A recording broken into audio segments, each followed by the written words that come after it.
Monsieur Salio, vous êtes notre nouveau témoin. Vous êtes CTO de Damar. Alors, vous avez pu remarquer que la météo était un peu fraîche en ce moment. C'est pour ça qu'on a pensé à vous. Hein, voilà. Alors, bien sûr, tout le monde connaît le thermolactyle. Vous faites un peu plus que ça. Est-ce que vous pouvez nous représenter la société Damar ? Ok, oui. Bonjour à tous. Donc Damar, c'est une société qui a été fondée en 1953. Ça fait partie du groupe Damar Text. C'est une société familiale. On est principalement présent sur 4 pays, la France, la Belgique, le Royaume-Uni et la Suisse. Après, on est aussi pas mal présent dans d'autres pays, notamment au Japon, parfois assez loin, en Espagne, en Italie. Damar, c'est notre objectif, c'est de vendre des produits qui sont le mariage du confort et du design et du bien-être. Donc, c'est de ne pas sacrifier le design au bien-être. Nos clientes, majoritairement, on vise des clientes de 55+. On est assez connu pour la marque Thermolactyle. Donc, nos produits sous-vêtements à vocation à tenir chaud avec différents degrés de chaleur. Donc, c'est des produits techniques sur lesquels on est quasi les seuls à faire ce type de produits qu'on fabrique nous-mêmes. On est créateurs, on est fabricants de nos produits sur la partie sous-vêtements, pas sur le prêt-à-porter bien sûr. Et on est distributeur. On a un acteur historique de la vente par correspondance. Donc, ce qui veut dire qu'on a quand même pas mal de données clients. On était dans les prémices du CRM. En 1953, il n'y avait pas beaucoup de Salesforce. Et on a aussi 150 magasins. On a un réseau de magasins en France et en Belgique. Et bien sûr, on a un gros vecteur de croissance au niveau du web, puisque y a forcément un shift entre la VPC traditionnelle et le web. Voilà. Parfait. Alors effectivement, depuis l'origine, alors c'est mis en gros sur votre site web d'ailleurs, vous êtes une société qui a toujours misé sur l'innovation. Alors d'abord l'innovation textile, bien évidemment, mais l'innovation également au travers du e-commerce. Vous avez été un des premiers à faire du e-commerce. Donc aujourd'hui vous continuez. Alors précisément, c'est une société qui a eu aussi une histoire, comme toutes les sociétés de textile français, un petit peu agitée, on va dire. Donc vous avez dû bien évidemment faire évoluer votre système d'information en conséquence. Alors la dernière étape que vous avez franchie il y a 1 an, 2 ans même. On est en train de la franchir. On l'a lancé il y a à peu près 1 an. À peu près 1 an, voilà. Donc, c'est de vous dire, voilà, on avait des infrastructures on-premise, vous étiez content, il n'y avait pas de question particulière, sauf que, à un moment donné, vous vous êtes dit, il faut quand même qu'on évolue, il faut qu'on fasse autre chose. Alors, tout d'abord, pourquoi vous souhaitiez faire évoluer cette infrastructure on-premise ? Alors, en fait, il y a pas mal d'historiques. Je le disais tout à l'heure, Damar, en 1953, on avait besoin de CRM. Et à l'époque, il n'y avait pas de CRM.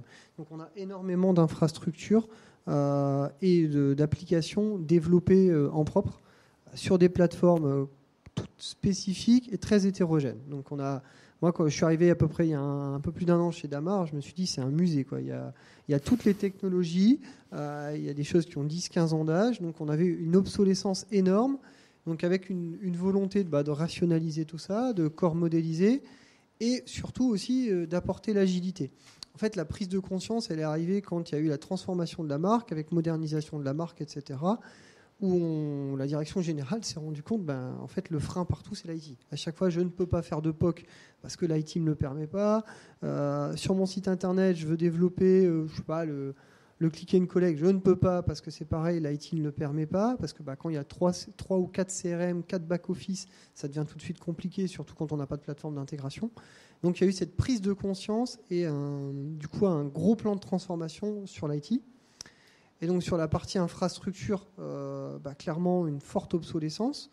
Et donc il y avait un premier objectif qui était sécuriser et stabiliser tout ça, parce qu'on a des choses qui ont 7-8 ans d'âge, avec beaucoup d'incidents tous les mois qui génèrent des impacts business en logistique ou en centre d'appel. Il y a des sujets. Donc, premier volet, c'était sécuriser, stabiliser. Donc là, c'est tout simplement virtualiser, passer sur le cloud privé avec notre partenaire Atos. Et le choix d'Atos, ça nous a ouvert aussi le cloud public. Et là, aujourd'hui, la stratégie, elle est assez différente. Elle est cloud hybride, parce que, vu notre obsolescence, full cloud public, c'est bien, mais pas tout de suite, clairement. Par contre, donc on sécurise via le cloud privé, et ensuite, cloud public, tout ce qui est nouveau, on le construit dans le cloud public. Et là, on est plutôt sur approche DevOps, microservices, containerisation, etc. Donc là, vous êtes là pour le coup vraiment au top de On mixe les deux en fait. Voilà. Et c'est la difficulté, c'est qu'on doit mixer des trucs qui ont 10 ans d'âge et qu'il faut maintenir, et donc c'est plutôt cloud privé hébergement, et avec des très nouvelles techno cloud. Alors, donc, tout cet historique, ce legacy, bon, vous n'êtes pas tout seul à avoir ce genre de problème, malheureusement. Toutes ces évolutions, en fait, vous ne pouviez pas les mettre dans le cloud public. C'était fondamentalement, techniquement impossible. Ouais, tout à fait. En fait, je vais vous donner quelques exemples. Aujourd'hui, on a l'un de nos CRM qui tourne sur un framework Adelia qui tourne sur de la S400.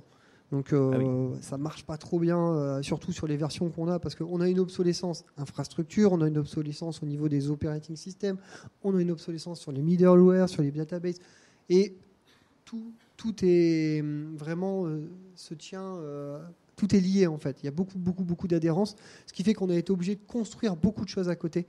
Donc on a un SI traditionnel qu'on sécurise et on construit le nouveau à côté. D'accord. Et donc petit à petit, vous basculez module par module. C'est ça. Alors, c'est effectivement une des voies assez classiques d'évolution dans ce genre de cas. Alors, il y a un point quand même qui est important à mentionner. Donc, vous l'avez dit, vous êtes en train de basculer votre système d'information sur le cloud. Alors, privé d'abord, public ensuite. Quel est l'avantage que vous voyez justement dans cette évolution ? Parce qu'on ne fait pas ça juste parce que c'est joli. Sur le cloud privé, clairement, pour moi, c'est ni plus ni moins que de la virtualisation avec une facturation à l'usage et un peu plus agile. Ça nous évite d'investir des gros montants de CAPEX là tout de suite. Donc, pour moi, c'est un sujet de financement avec le sujet que c'est opéré par Atos directement. Donc, on va dire que ce n'est pas Atos qui opère le matériel de Damar et qui doit s'adapter aux spécificités que Damar aurait choisies. On est dans leur standard. Donc, c'est une grosse usine, quoi. Donc on les laisse faire et ça se passe bien. Sur la partie cloud public, là, les gros avantages pour moi, c'est time to market, c'est toute la partie automatisation qu'on va pouvoir mettre en œuvre. On a choisi Google aussi pour les aspects de data, puisqu'on est en train de construire notre plateforme data sur le cloud de Google. Donc c'est tous les services que ça peut nous apporter, notamment sur la partie machine learning, sur le dataware at scale avec BigQuery. Tous les services d'intégration qu'on va pouvoir trouver et mettre en œuvre. Donc, c'est plutôt brique innovation et time to market, le cloud public.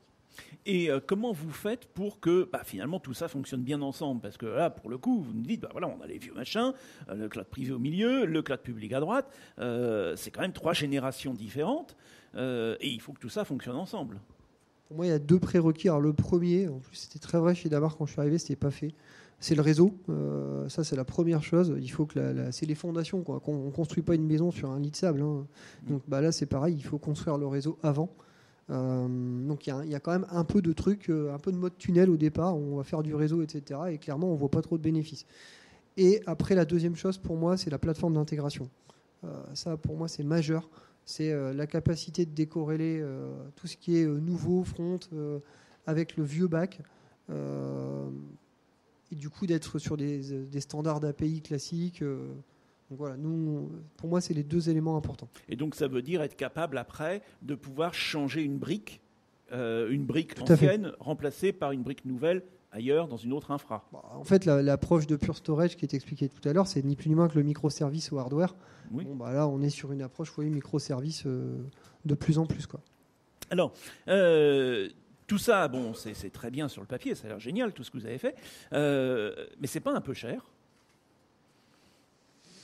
Non, c'est pas. Aujourd'hui, pour le coup, c'est pas plus cher. Alors, je connais bien le sujet parce que dans ma précédente entreprise, on est allé vraiment juste pour l'argent. Au départ, c'est comme ça que je l'ai vendu. Donc non, le cloud public, c'est pas plus cher. Par contre, c'est pas plus cher si on le suit et qu'on maîtrise ce qu'on fait. Je vais prendre des exemples très classiques. Quand on est passé du physique à la virtualisation, et ce qu'on fait souvent en cloud privé, on transpose, on est très VM. Donc si on reste sur de la VM classique, qu'en plus on ne size pas comme il faut, ouais, ça va coûter beaucoup plus cher. Par contre, si on passe sur du conteneur, qu'on mutualise beaucoup de services, etc., là, non, on sera moins cher. Donc ça implique de se transformer, sinon ça ne vaut pas le coup. C'est-à-dire, typiquement, alors là, je vous pointais ce point-là et vous avez commencé à bien le décrire, parce que le problème du cloud public, c'est on se dit, oh, bon, c'est facile, là. Allez, hop, on allume une VM, on allume un machin, on allume un truc, et puis finalement, on part déjeuner, on laisse tout allumer, et ça continue de tourner. Donc, comment vous faites pour surveiller que finalement, on ne laisse pas tourner des choses inutiles ? Il y a des mécanismes de FinOps, donc c'est maintenant quand même assez bien répandu. Donc il y a des mécanismes automatiques, donc déjà qui vont vérifier, alerter. Par exemple, un truc tout bête, c'est on a ce qu'on appelle un bac à sable où les gens peuvent jouer, s'amuser à lancer des trucs, etc. Sur le bac à sable, au bout d'un mois, si c'est pas tagué, c'est pas parti en pré-prod ou dans des environnements un peu plus normalisés, le truc il est détruit automatiquement pour être sûr que ça coûte pas. Et après sur chaque tag vous mettez un budget et vous pouvez définir, par exemple, c'est pas dans l'interface, c'est des développements à part, mais vous définissez un budget, vous dites au-delà d'autant, je mets une alerte, au-delà d'autant, je supprime. J'arrête, ça dépend ce qu'on peut faire. Et quelles sont on va dire les bonnes pratiques quand vous avez finalement un certain nombre de prestataires sur le marché? Vous en avez choisi un qui proposait à la fois le cloud public et le cloud privé. Finalement, quand vous lancez un appel d'offres comme ça, quelles bonnes pratiques vous donneriez pour qu'on prenne les bonnes décisions? Alors nous, on n'a pas lancé d'appel d'offres. Pour le coup, le contexte d'Amar est un peu différent. On n'a pas lancé d'appel d'offres, mais les conseils que je pourrais donner sur la partie appel d'offres, c'est déjà savoir ce qu'on veut en faire du cloud. Parce qu'en fonction de si on adresse le cloud par de l'IaaS, du PaaS, un besoin data ou autre, déjà, ce n'est pas le même fournisseur qu'on va choisir. Après, tout dépend aussi du niveau de maturité qu'on a en interne. Et de la capacité qu'on a en interne à se former, à se développer du temps qu'on a. Moi, je vais prendre l'exemple des équipes d'Amar. On est sur des petites équipes. La DSI d'Amar, c'est à peu près 70-80 personnes. Donc, ça reste une petite DSI. Avec des gens qui ont travaillé énormément pendant très longtemps sur des technos assez anciennes. Donc là, c'est un gros gap. Donc, ils maîtrisent très, très bien ce qu'on a aujourd'hui. Beaucoup moins ce qu'on a demain. Donc, forcément, moi, j'ai besoin d'expertise externe. Et j'ai pas la capacité de sortir mes personnes de leur quotidien pendant suffisamment longtemps pour les faire du test, jouer avec les nouveaux outils et être formé. Donc forcément, je suis obligé de faire appel à de la prestation externe. Mais après, je sais qu'il y a beaucoup d'entreprises dans la région où je suis qui ont cette capacité-là à faire monter leurs équipes internes. Et du coup, c'est plutôt top si on a cette capacité-là, parce que les ressources sur le marché, c'est très compliqué à trouver. Là, je le vois pour du GCP, c'est très très dur à trouver des ressources dans la région nord en ce moment. C'est tendu, quoi. Il y a beaucoup de collègues retailers qui partent sur GCP pour diverses raisons, et du coup, ça manque cruellement de compétences, quoi. Oui, vous êtes toujours à Roubaix, d'ailleurs. Vous êtes toujours dans votre site historique. Voilà. Eh bien, écoutez, on va tout de suite vous faire commenter. Aurélie, a-t-on les réponses question et Valls que tu as posées tout à l'heure? Alors, oui. Donc, on va elles vont voir s'afficher. tout ça. Désolé, la légende est en bas, donc on ne peut pas la lire. Donc, la question A, donc, c'était développer l'usage du cloud public. Donc, 19% de répondants pour qui c'est la priorité pour 2020. Ensuite, construire ou renforcer un cloud privé ou un data center en interne. Et la question des réponses B et C, c'était la même chose, mais en externalisé. Donc, ça représente environ un quart de réponses. Et donc, une écrasante majorité. Donc, la dernière question, désolé, on ne peut pas la lire, mais il s'agissait de développer une stratégie réellement hybride. Donc, on voit que c'est vraiment la stratégie privilégiée en 2020 pour une majorité d'organisations. Monsieur Saliou, un commentaire? Non, je suis plutôt en phase. Moi, j'ai vécu les deux, le très très cloud public et le hybride. En fait, ça dépend vraiment des contextes. Alors, il y a un an, je ne connaissais pas encore le retail. Et là, en connaissant le retail et en voyant l'historique d'une boîte comme Damar, mais en discutant avec des collègues du retail, on n'est pas les seuls, surtout sur la partie textile. le cloud hybride, c'est la seule solution qui va nous permettre d'avoir un mix entre innovation, time to market, cloud public et sécuriser mon existant parce que à un moment il faut quand même faire rentrer les commandes et puis livrer les clients et les magasins. Oui, parce que le moindre plantage, c'est du chiffre d'affaires en moins. Oui, voilà. Et bon, en ce moment, on peut pas trop se le permettre non plus, quoi. Donc, voilà. Très bien. Mais Monsieur Salio, merci beaucoup. Merci. Et donc, j'espère que vous allez pouvoir revenir nous parler dans quelques mois, dans quelques années, de la suite des évolutions de votre système d'information. Merci à vous. Merci.